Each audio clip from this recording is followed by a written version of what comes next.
it's going to be a message that I believe that will resonate with you as it did with me. And it's something that I want you to think about your goals and dreams. Think about the things that you've said that you want to do with your life. And I think that this conversation that I'm going to have with you now will help you to begin to move with a sense of urgency, become more purposeful in how you approach your life and how you use your time, because of the fact that time is the lifeblood of life. And what you do with the time that you have left on the planet. Dealing with the coronavirus has done something for me. It helped me to begin to face the reality even more so that I have an expiration date, and not in a morbid sense, because nobody's figured out how to get out of life alive.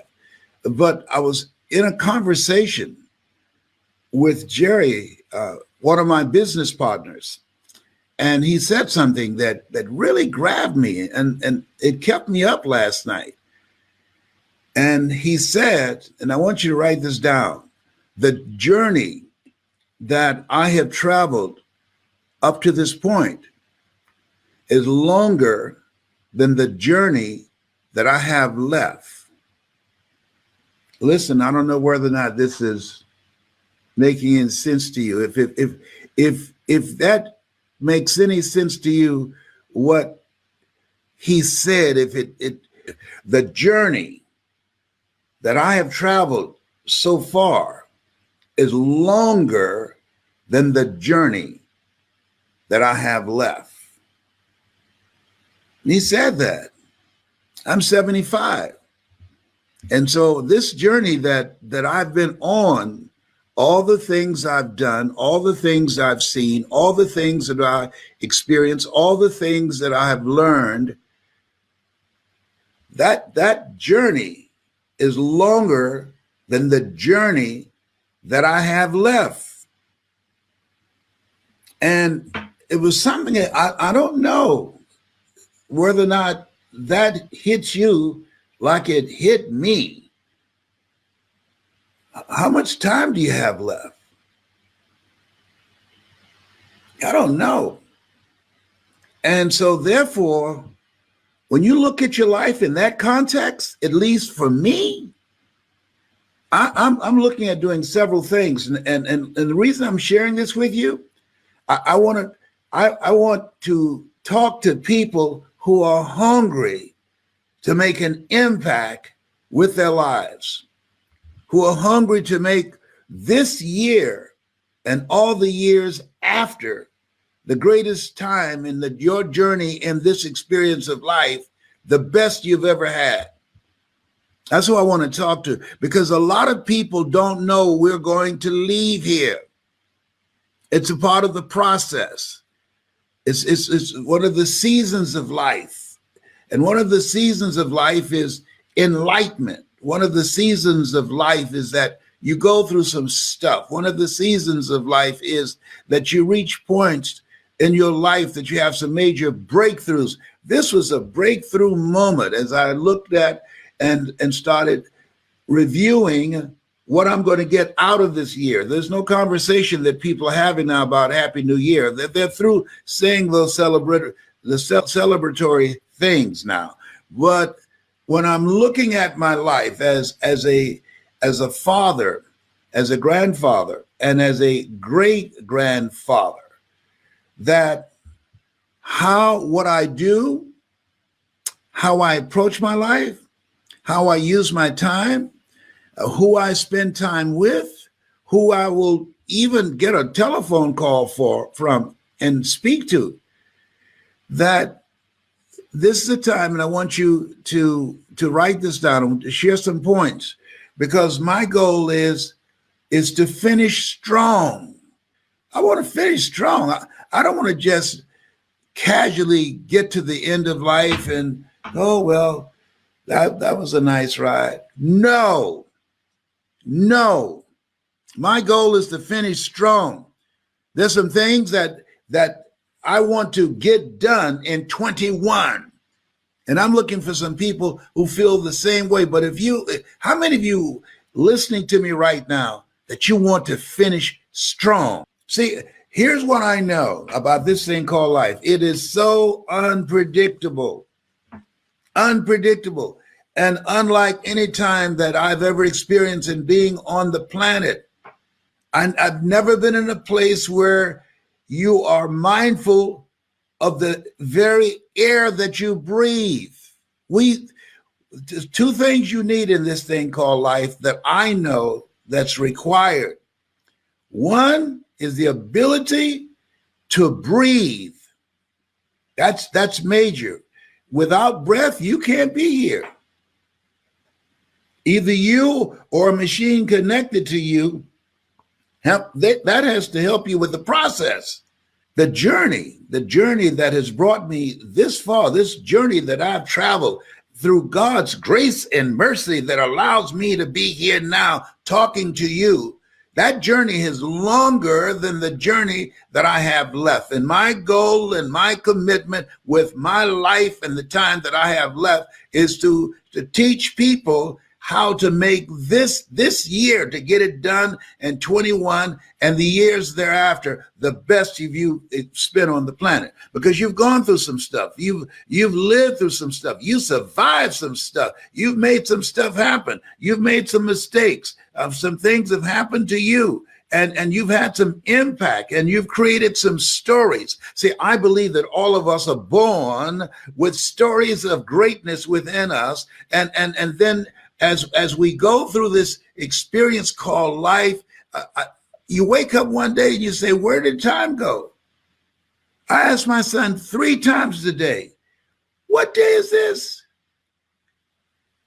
Tell me again, John Leslie. And the reason I didn't say what day it was, he told me, I already forgot. This is what happens when you turn 75. You forget things. Oh my God.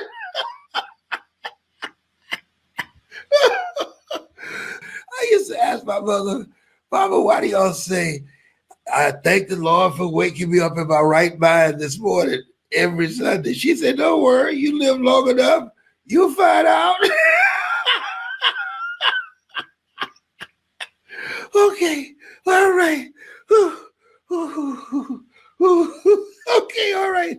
Let me collect myself. Okay, so I'm thinking about that, and so the question becomes, to me, what are you going to do now on this journey that you have? If you, the journey that you have left, the path and the place where you are now. And as you look ahead and you look back, I said the other day, I said, look back and thank God. Look around and praise God. Go within and seek God and look ahead and allow God to order your steps. Follow his word. And so this journey that I'm on, and knowing that the distance ahead for me is shorter than the distance I have come thus far. I want you to write this down, please. Write this down. And that is, live with a sense of urgency. Live with a sense of urgency. And people that are living with a sense of urgency, they spend their time doing things, one, that's them. That's them. This, what I'm doing now, this is me. It's not work. I can give a speech. I've given a speech. I was sick to my stomach. I was hurting in my body, going through all kinds of challenges. But when it was time, I remember I was at this event and my son Calvin was with me, and I'd been suffering from sciatica pain. And so he brought me in back of the stage. And there I was having challenges walking, but he brought me in a wheelchair because I couldn't stand up at that time because of the sciatica pain. And then as we were waiting backstage for the person to introduce me, I noticed Calvin didn't say anything to me. And usually before I go out to speak, we will have a conversation. He will give me some idea of something that came to him that would be helpful to my presentation. And I'm saying to myself, why is he not saying, Dad, you can do this. You got this. Knowing that here I am sitting in this wheelchair backstage. I've never done this before. And I don't know if I have the strength and the energy to stand up and be on that stage and give a speech. They had a stool out there for me to sit on, but how does he know? What's up with that? Why is he not giving me the motivator some motivation? I'm human. I need some motivation too. And so when they introduced me, he opened the curtain and they had the microphone right in front of that opening where it was. And I walked to it. I only had to take about 3 or 4 steps. And I grabbed the microphone and I gave the presentation, got a standing ovation later. So when he wheeled me back to my room, I said, Calvin, why didn't you say something to me that would encourage me and give me the mindset that I can give this speech today? He said, Daddy, when I saw how close the microphone stand was to the curtains, I knew that was walking distance for you. And I knew once you got to that mic and you put your hand on it, that it was done. I knew that sciatica was not going to stop you. I knew that once your hand touched that microphone, you were going to give that speech. And when I saw that, I said, we're okay now. He'll be just fine. And he was right, because once I grabbed that microphone, I went into another place. I went into a zone, because I was doing that which I came here to do. It touches me now just thinking about it. You came here to do something. And I'm encouraging you, don't rule it out saying, well, I don't know if you can do it. Well, so what? Eye has not seen. What do you think that means? There's some things that you can do that you've never seen before. We're in a place now where we've never been before. Eye has not seen, ear has not heard. Nor is in the heart of mankind what God has in store for you. What's in you that you're able to do. That's why they have a term called breakthrough, that your life is a breakthrough moment. And so when I think about that and think about what I was going to share with you today, that this is a time. I have a friend named Dr. Stan. They call him Dr. Breakthroughs, Stan Harris.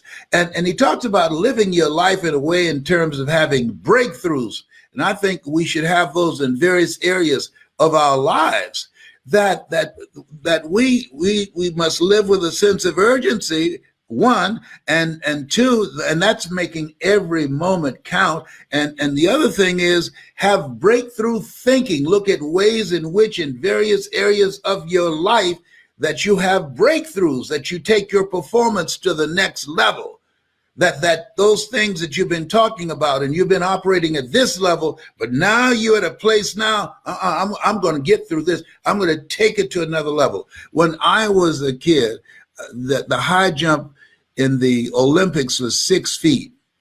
And a guy named John Thomas was a brother who he was a high jumper and had the record in the world.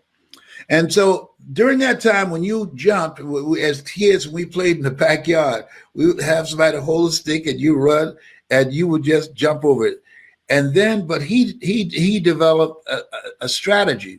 Most people were just jumping forward to jump over it. But he developed a strategy that you could sizzle, and what they call the sizzle, that you raise your leg and that front leg, and then the other leg come behind it, right? Then there's something that came along called the Fosbury flop. Same event, but there's a guy, it was named after him. And when he jumped, he was able to raise his body high enough in the air, and he would go over the pole head first and bring the body behind him. Same event, but different strategy. And as a result of that different strategy, he was able to maximize his impact. He was able to jump 7 feet that you couldn't do it physically, just using the method that had been used or that approach up to that particular point. Now, well, tell me what you mean, Les. I'm trying to stay with you. Well, here's what I mean.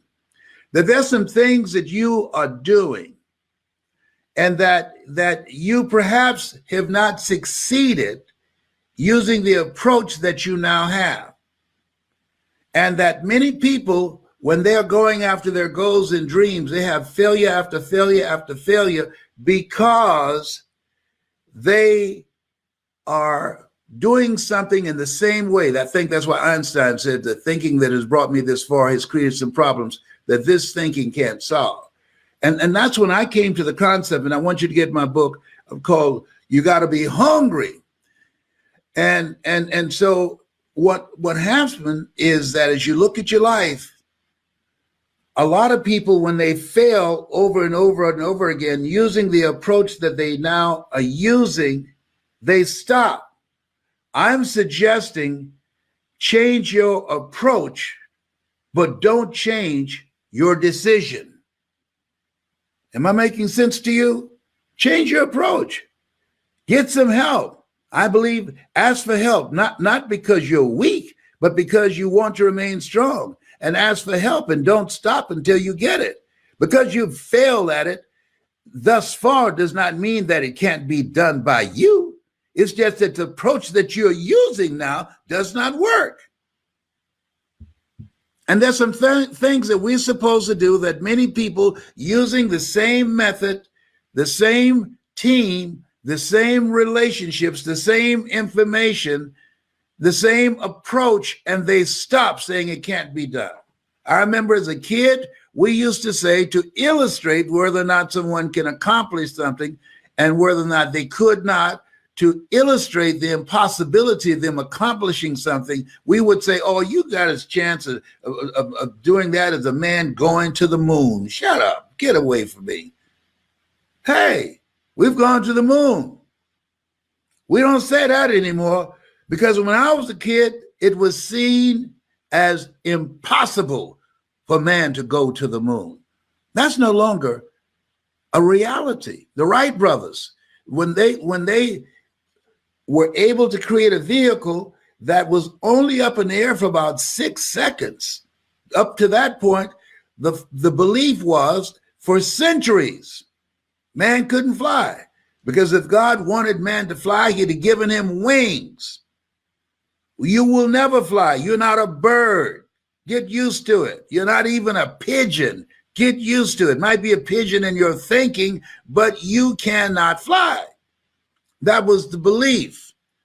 But the Wright brothers, who came along and their father was a minister, and that was his belief, they had breakthrough thinking and they changed the approach on what it would take to transport our bodies in the air.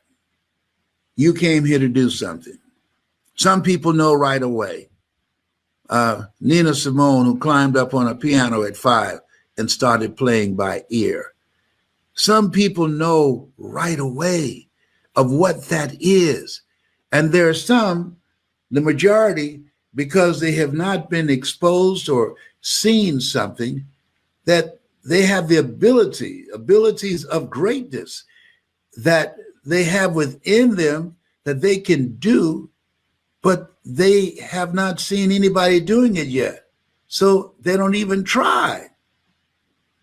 That's why one of the most important things we can do for our children is expose them to things so that they can begin to see themselves in other people. When I was at Booker T. Washington High School, when I saw Mr. Leroy Washington, I was exposed to this man who said to me, young man, go in front of the room and work this problem out for me. Oh, sir, I can't do that. Why not? I'm not one of your students. Look at me. Yes, sir. Go and do what I'm asking you to do anyhow. I can't, sir. And then the other students started laughing, saying, he's DT. He's got a twin brother, Wesley. Wesley is smart. He's DT. And he asked, what's DT? He's the dumb twin. And I said, I am, sir. And he came from behind his desk and he looked at me. He said, don't you ever say that again. Someone's opinion of you does not have to become your reality. And so how people live their lives is a result of the story they believe about themselves.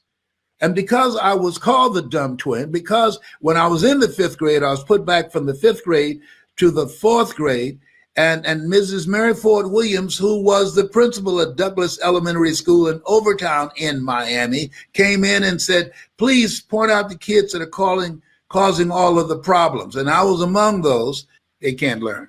We're going to put them in a special class by themselves. The kids called us the dodos. I was in the dodo ward. Bullying didn't just start. That's how they bullied us. We were in the dodos ward. We ate together and we were in the class by ourselves. We only went with other kids to the cafeteria at eating time, at lunchtime, and physical education. Other than that, the dodos were all in one room because the belief was we could not learn. We were dumb. And then this man spoke. Because now in dodo ward, they don't give you anything to do but entertain each other, and you color and you play and you clown around, because the belief was there ain't gonna be nothing. No one, listen to me, write this down, please.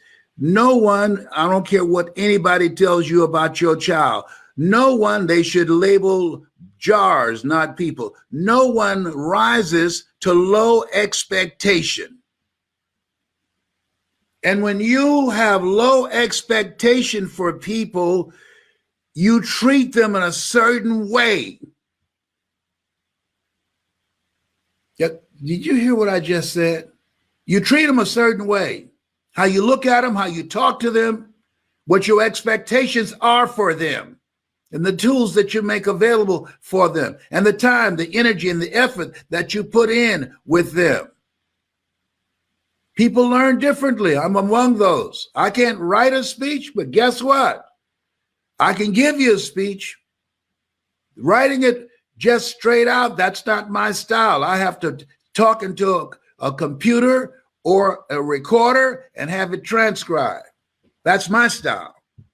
Everybody have their own style of how they approach this thing called life. And with the help of a Mike Williams, I went from just speaking and clowning in class and speaking at churches and elementary schools and high school to speaking at major corporations around the world. What happened? Same speaker, same person, but I met someone that showed me here's how you can have a breakthrough in your ability with that gift of gab that you use when you're playing a card game called Bid Whist. Oh, you've never been to Boston. I'll take you there. That same personality that you use when you're playing cards and when you're playing chess. Oh, the game at first, it was called Hess, but my middle name is Calvin. And so they put C in front of Hess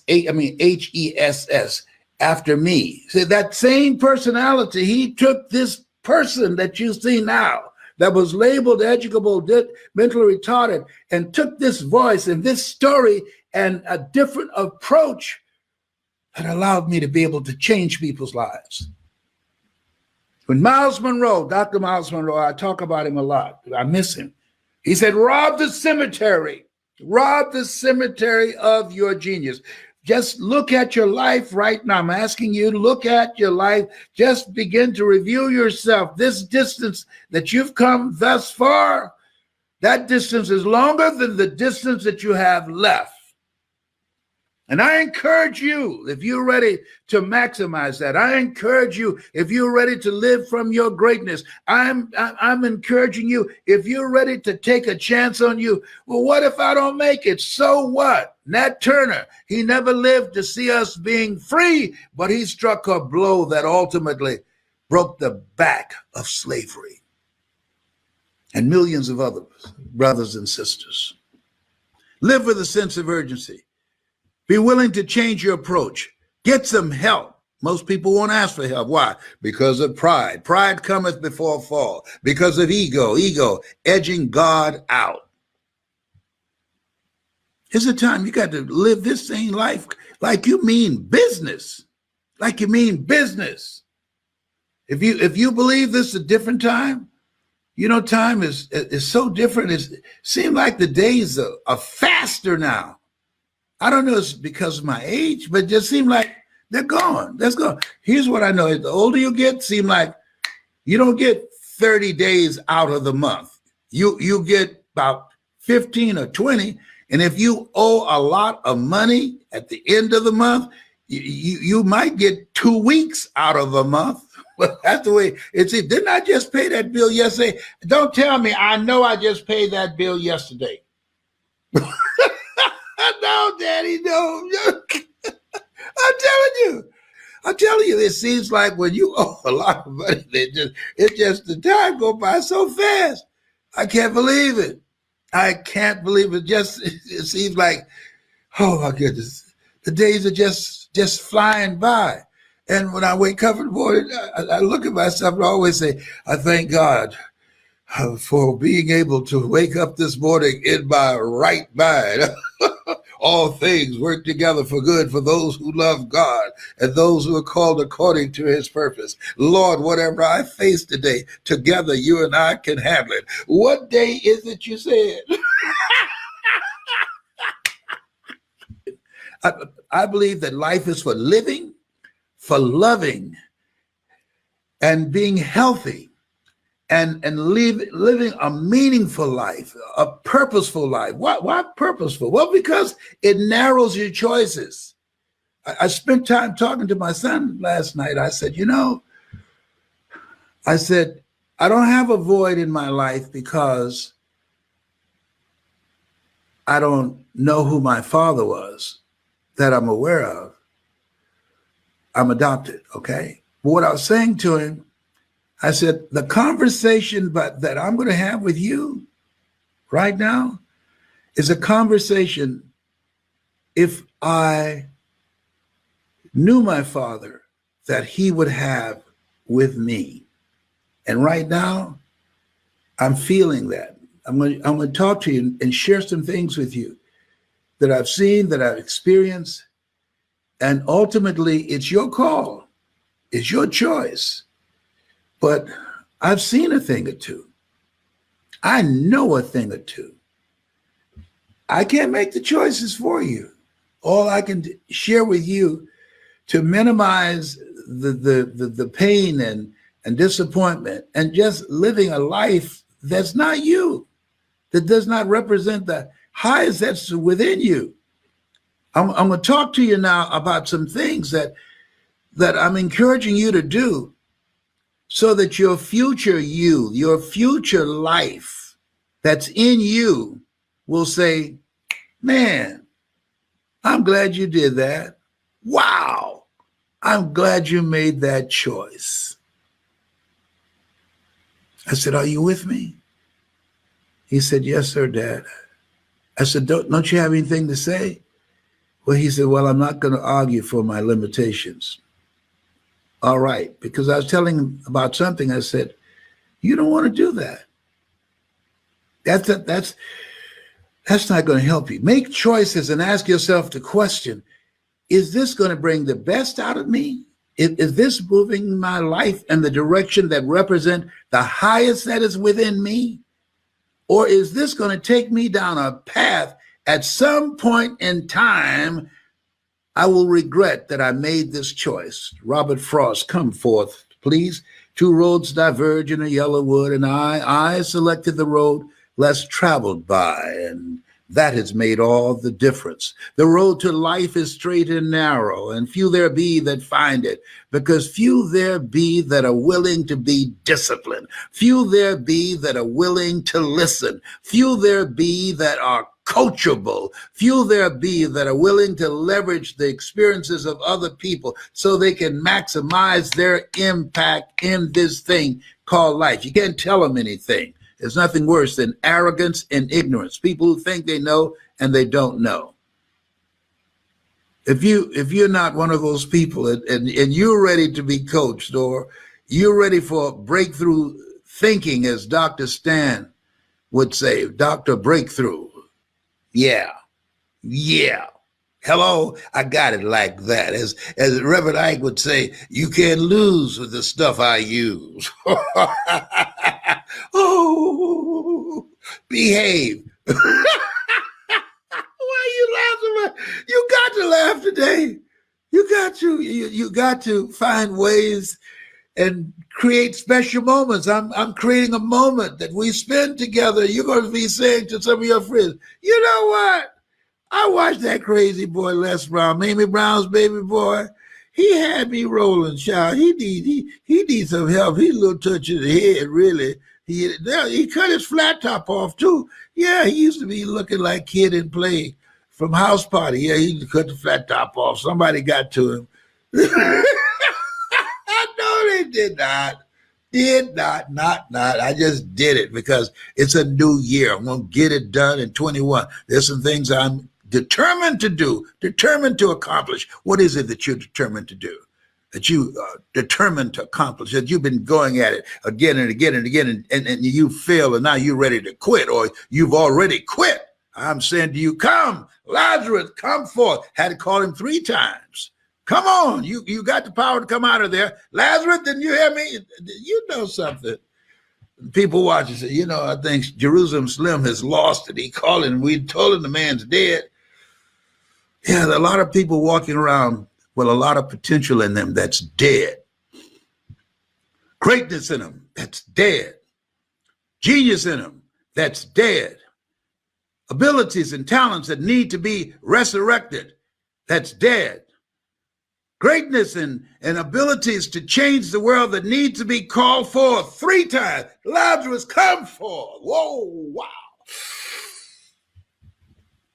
He said, brothers and sisters start running from everywhere. Oh, my Lord, good Lord. That's a good google moogle.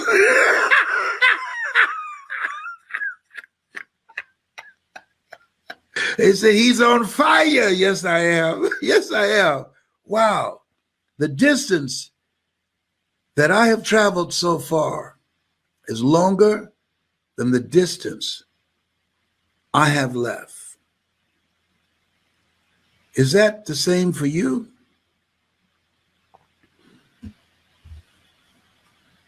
We don't know how much time we have left. If that's the same for you, have you had some setbacks and failures and you have convinced yourself it can't be done? No. Change your approach, but don't change your decision. Get some help, because by changing your approach and getting some help, you can take your performance and your impact to another level. By getting the right help and the right coaching, you can live a life that will outlive you. Oh, you have greatness in you. Yes, absolutely you do. It's not judged by how much money you have or your materialistic possessions. It's not judged by that. No. I've never seen an ambulance or hearse at a funeral carrying some money behind it, or furniture, or a home, and dragging all that stuff out to the cemetery. No. They don't bury you with homes, with your brand new car, your Rolex watch. No, you're going to leave it all here. When Howard Hughes, who was the richest man in the world, died, somebody asked on the plane, how much did he leave? And the answer was, all of it.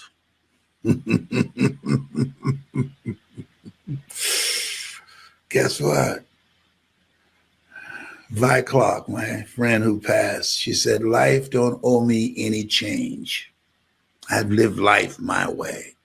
Live your life in such a way that life don't owe you any change. Or you got a goal, a dream. Just say, I got this dream that keeps showing up, and it's up in my face, something that I want to do with my life. Okay, all right. I got you. I know that. I had this golden dream of buying my mother a home, and I did it. I did it. I'm working with somebody right now who they have the same dream. I said, good. I'm going to show you how to do that. They came to me, and we have a form that people fill out where we vet and find out, what is it you want to do?